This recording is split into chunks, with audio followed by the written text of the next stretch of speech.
बातमी राजकीय वर्तुळातून शिंदे नाईक यांच्यामध्ये जुंपली आहे। गणेश नाईकांच्या टीकेवर खासदार श्रीकांत शिंदेंनी पलटवार केल्याचं पाहायला मिळत आहे।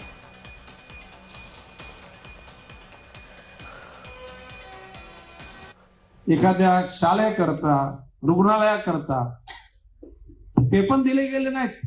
हे भूखंडक बिल्डर लोकांच्या घशात त्यांच्या दलालांनी घातले। मला या गोष्टीची लाज वाटते की ज्या मंत्रिमंडळामध्ये मी आहे त्या मंत्रिमंडळामधल्या नगरविकास खात्याच्या लोकांनी अशा प्रकारचा कर्मदरिद्रीपणा केला। हे 3-3, 4-4, 5-5 वेळा माझी झालेली आहेत। त्यांनी दुसऱ्याला माझी करण्याबद्दलच्या वल्गना करू नये। आणि आताच निवडणुका झाल्या, या कल्याण लोकसभेमध्ये 100% शिवसेनेचे महापौर शिवसेनेची सत्ता आहे।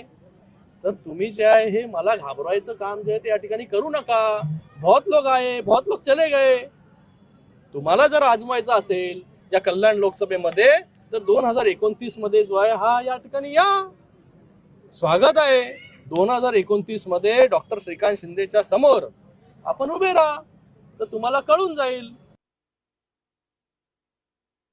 कुत्र्याचं शेपूट 12 महिने नळीत घातलं तरी जसं सरळ होत नाही ना, तीच अवस्था गणेश नाईक सारख्या खरजुल्या कुत्र्याची झालेली आहे।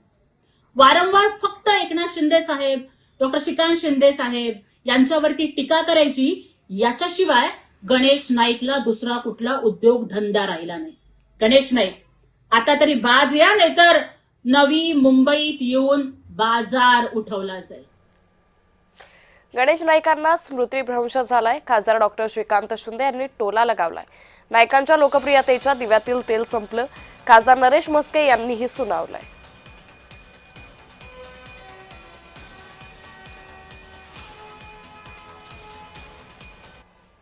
आता त्यांना थोडंसं मी जसं म्हणतो की वयाप्रमाणे काही आजार जे आहेत ते होत असतात, तर वयाप्रमाणे परिणाम जो आहे हा नक्कीच त्यांच्यावरती होत चाललाय। कारण की हे कॉन्फिडेंटली का बोलू शकतो मी, कारण की मी स्वतः एक डॉक्टर आहे।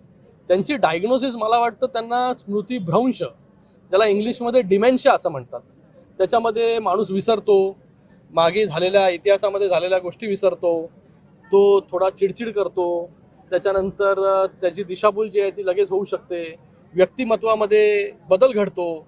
आम्ही खूप एक मोठं व्यक्तिमत्व म्हणून गणेश नाईक साहेबांना आजपर्यंत समजत होतो, पण त्यांच्या व्यक्तिमत्वामध्ये पण काका खूप बदल झालेला आहे।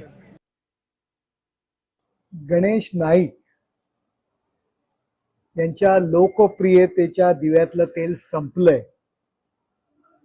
आता तो त्यांचा जो दिवा आहे तो विझायला लागलाय आणि दिवा विझताना फडफडतो, तशाच पद्धतीने ते फडफडत आहेत।